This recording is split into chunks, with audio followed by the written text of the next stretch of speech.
Majen TNI Niko Farijal memimpin serah terima jabatan Komandan Batalion Danyon Kavaleri 11 Macan Setia Cakti dari Letkol Kavaleri Dwidi Bayu Sudibyo kepada Letkol Kavaleri Pajar Apsari Nugroho.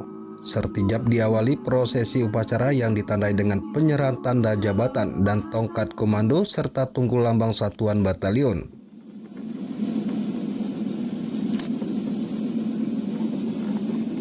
Kodam Iskandar Muda menggelar acara serah terima jabatan Sertijab Komandan Batalion Danyon Kavaleri 11 Macan Setia Cakti berlangsung di lapangan Baret Hitam Mayonkap 11 Macan Setia Cakti, Desa Kebon Baru, Kecamatan Simpang Kramat, Kabupaten Aceh Utara, Rabu 30 Oktober 2024.